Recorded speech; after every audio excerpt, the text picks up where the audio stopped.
In 1947, a Bedouin shepherd threw a stone into a cave on the shores of the Dead Sea in Palestine. The sound of ancient ceramics breaking revealed manuscripts that the academic world was not ready to accept. Those scrolls, over 2,000 years old, contained a forbidden testimony about what Noah saw in the flood. A testimony so disturbing that entire generations of scribes and religious leaders decided to erase it forever.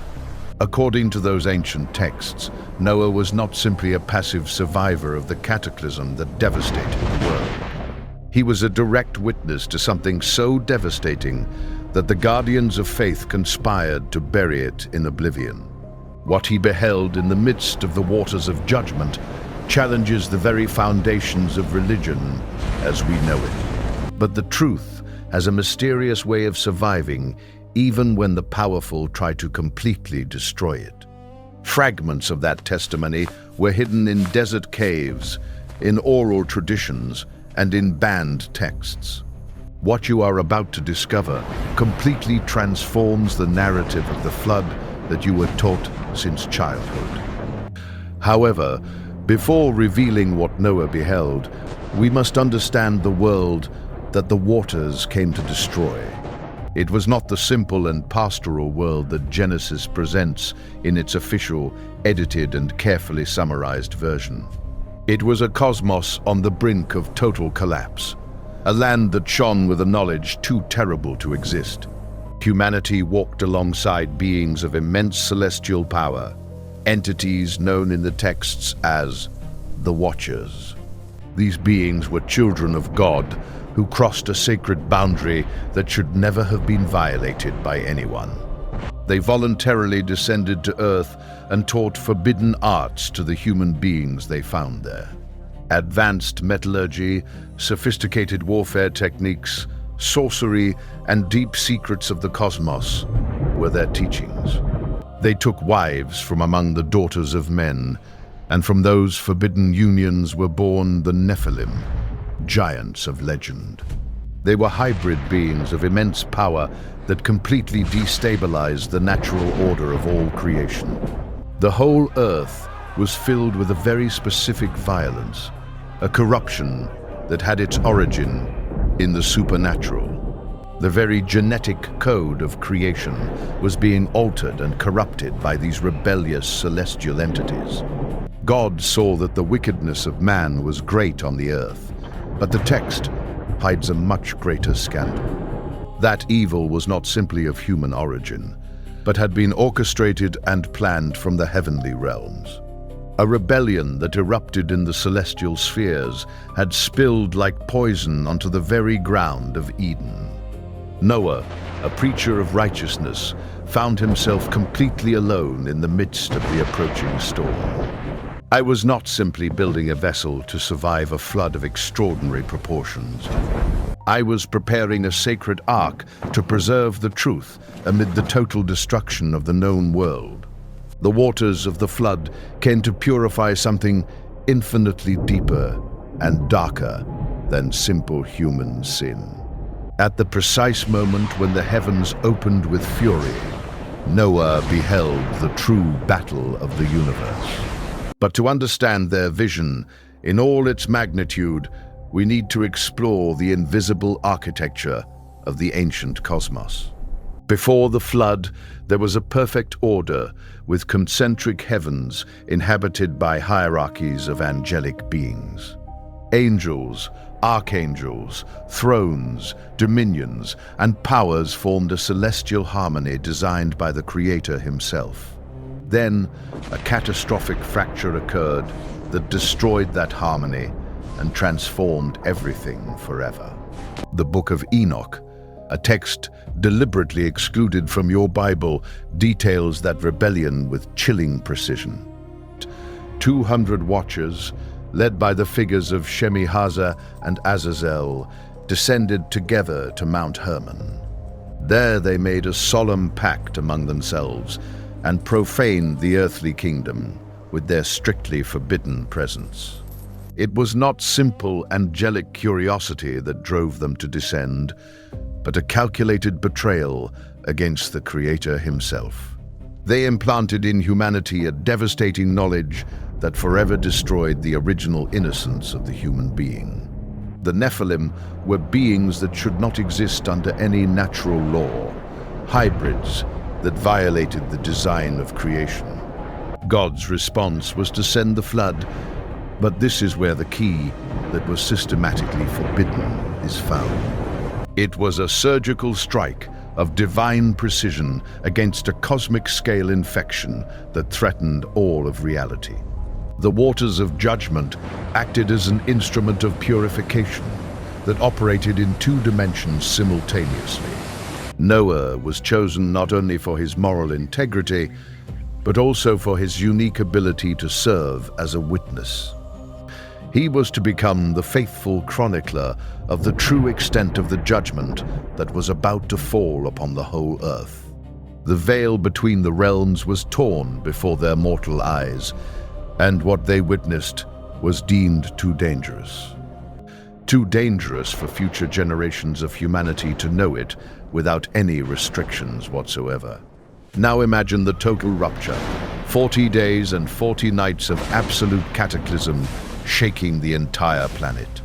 It was not a gentle rain falling on green fields, as shown in the illustrations of children's books. The windows of heaven shattered into 1,000 pieces, and primordial chaos seized every corner of the known earth. In the midst of that unprecedented devastation, Noah looked out from inside the ark, and his eyes beheld the unimaginable. Noah not only watched humanity drowning in the relentless waters of divine judgment that fell from the heavens. He saw the watchers themselves being violently stripped of their heavenly glory, humiliated before their own eyes. He watched them being chained with spiritual chains and dragged into the depths of the abyss by angels. The heart-wrenching screams of the condemned watchers echoed amidst the thunder of the cataclysm that struck the earth. Noah was a shaken witness to how the Nephilim, those fearsome giants, saw their physical forms dissolve. But the spirits of those beings did not disappear along with their bodies in the waters of the great universal flood. They remained on the face of the earth as wandering, hostile, and invisible entities, roaming without body or rest. The oldest texts identify those entities as what future generations would call demons. This is precisely the vision that was surgically removed from the Book of Genesis before it reached your hands. He saw how the eternal prison for the rebellious children of God was being built in real time in the depths of the abyss. This is the moment that completely redefines the concepts of good and evil in the entire known history of humanity. They never taught you that the flood also swept away and chained rebellious angels, but the written evidence survived.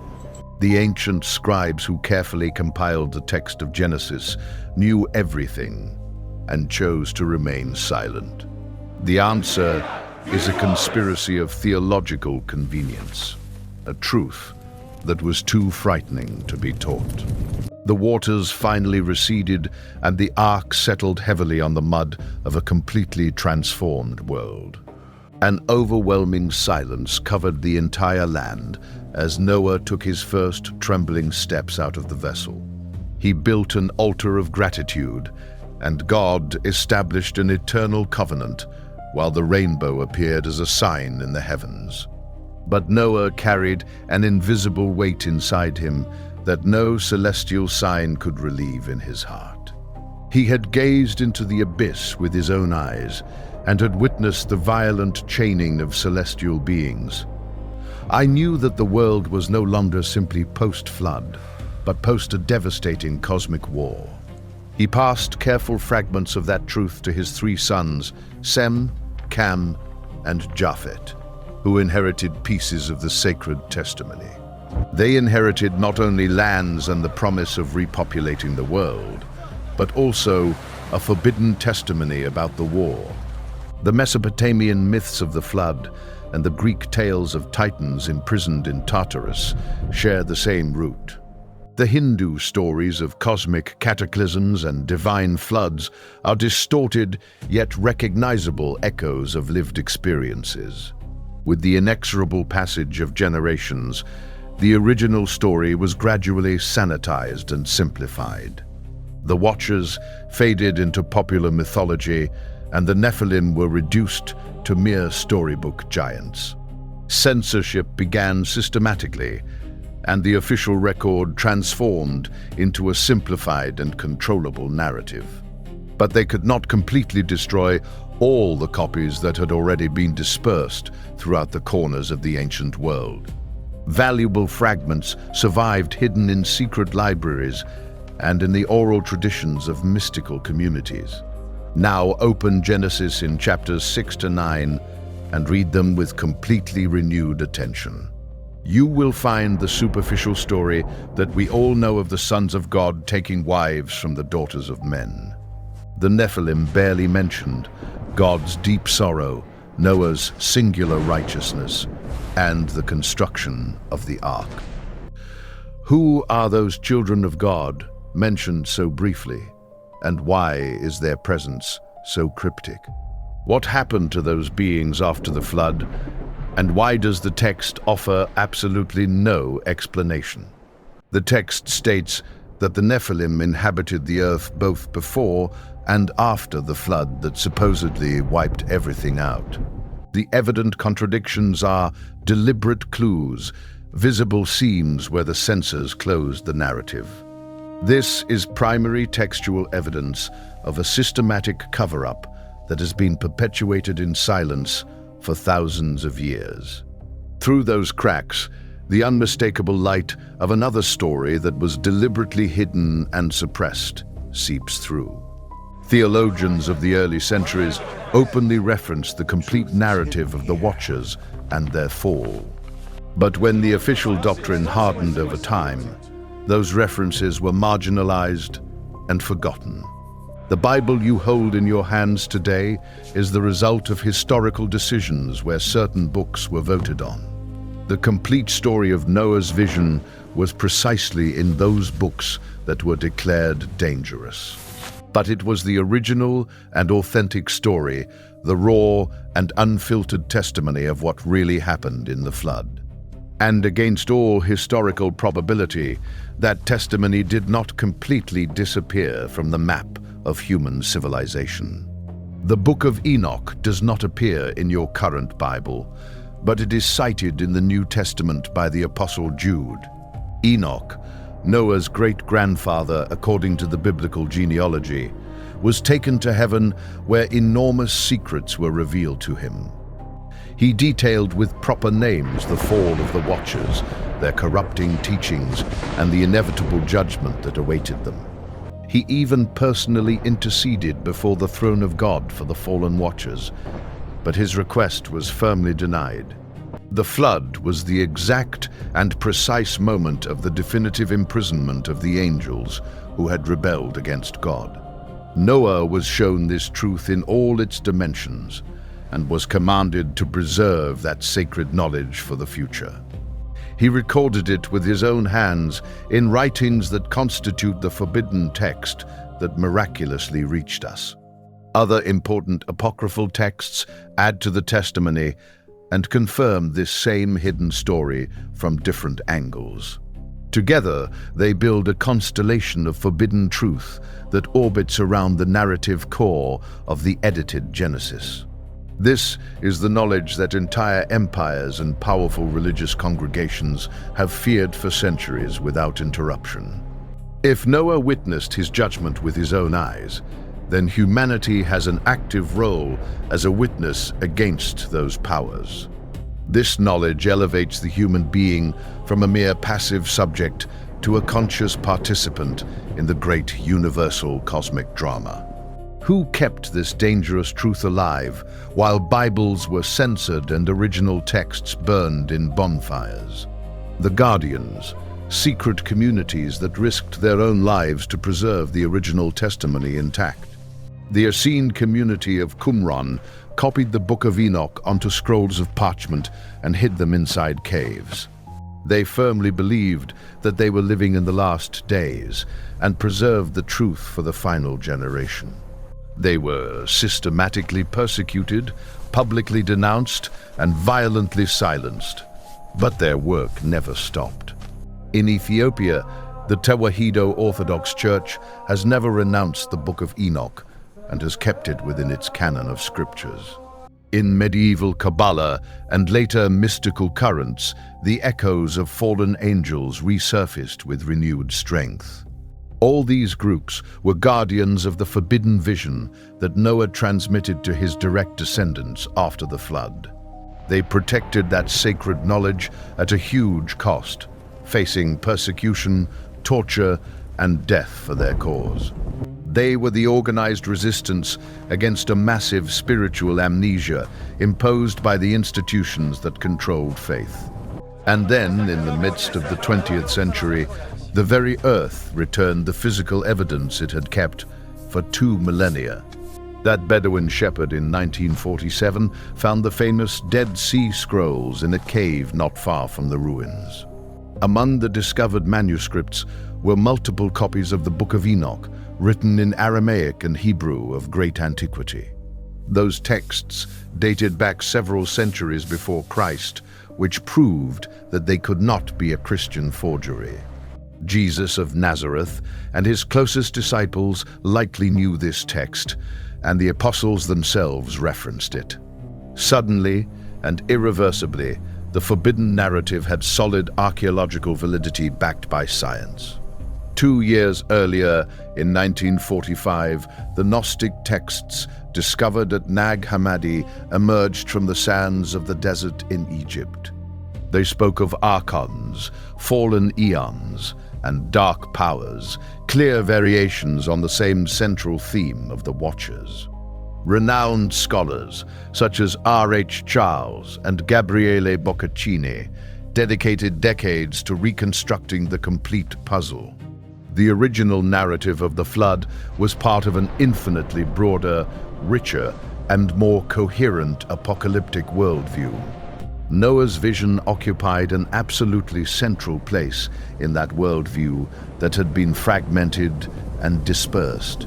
Scientific analyses of flood geology and comparisons of global mythology pointed in the same revealing direction. The accumulated evidence was overwhelming.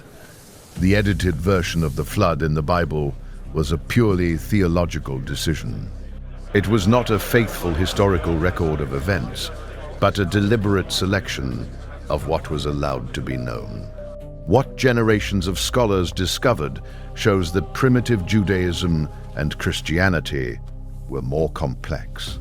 Early religious thought was deeply engaged with the problem of cosmic evil and its celestial origin. Noah contemplated the very root of that evil being locked away in the depths of the earth during the flood. And that evil root, according to the most reliable ancient texts, still tries to free itself from the chains that imprison it. Theologically, Noah's vision is a revelation that signifies that evil has an origin that transcends the human. It means that human sin is sometimes a symptom caused by external forces, not just an inherent disease. Divine judgment operates on multiple dimensions at once, attacking both spiritual corruption and moral failure. The entire cosmos is alive with conscious and intelligent forces, some loyal to the Creator and others openly rebellious. Noah witnessed with his own eyes the solemn execution of the cosmic law, and that transforms the entire biblical narrative. The struggle between the seed of the woman and the seed of the serpent, described in Genesis, is not merely symbolic. The original serpent was a direct agent of the fallen Watchers, and the flood was God's ultimate backlash.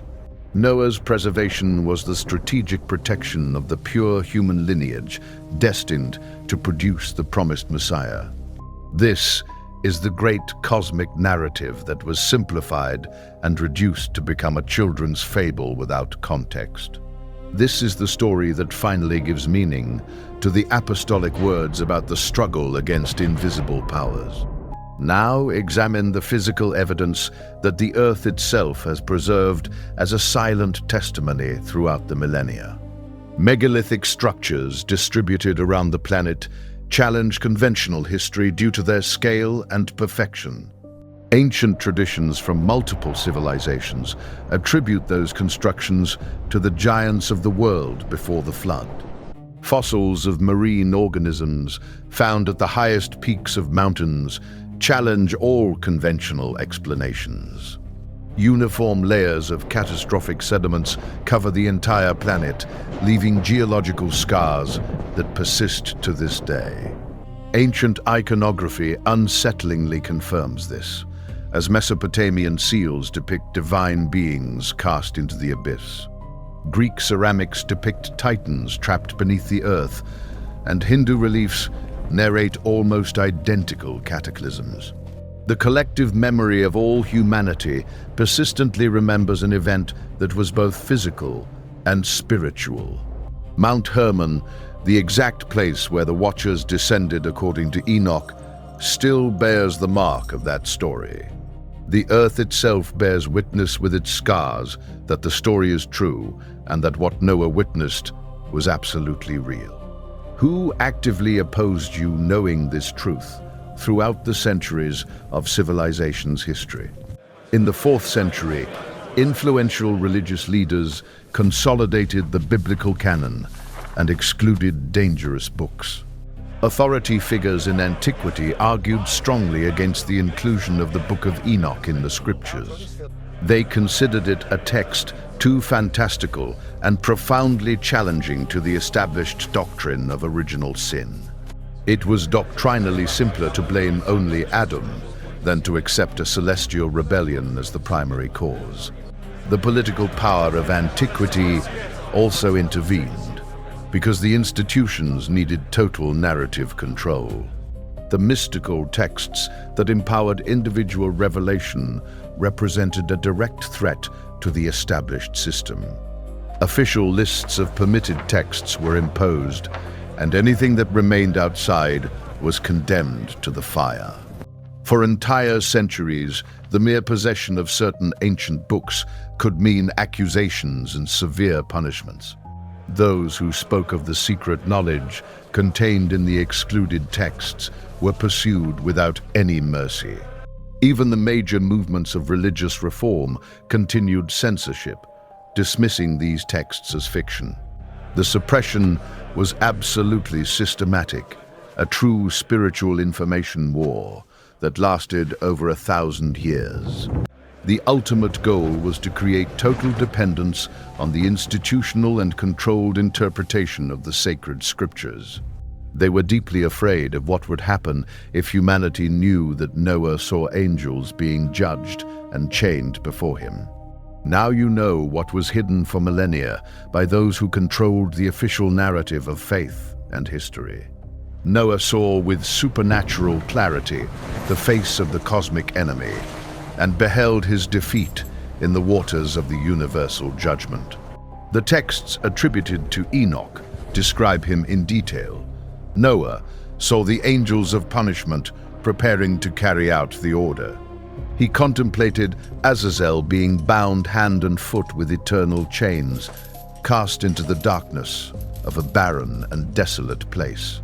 He saw them desperately pleading for mercy without receiving it, while the waters of judgment dragged them into the abyss. The furious chaos of the waters was not blind destruction.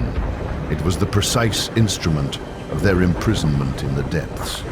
The flood turned out to be not a senseless catastrophe, but the surgical removal of a malignant tumor within the cosmos. Noah understood that the corruption that had deceived and destroyed humanity had a clearly identifiable source. And that source was being definitively neutralized before their very eyes during those 40 days of trial. This vision contained a deep hope, because it meant that the evil we experience in this world has a limit. That evil has been judged in the flood, chained in the abyss, and awaits its final and definitive elimination. This is the piece that was missing in the incomplete puzzle that has been presented to us for centuries as the complete history. Without this truth, the flood appears as an unjust, disproportionate act of divine violence, lacking rational explanation. With her, the flood reveals itself as the absolutely necessary quarantine of a spiritual pandemic of universal scope. Noah contemplated the very origin of that pandemic while being locked away under 7 keys in the darkest depths of the abyss. He saw the hope of a new beginning for humanity slowly emerging from the waters that purified the world. That sacred testimony survived empires, brutal persecutions, and endless centuries of relentless censorship. The story they tried to erase from human record has arrived intact to this precise moment in the timeline. If this ancient knowledge has ignited something within you, subscribe to continue unearthing these mysteries together.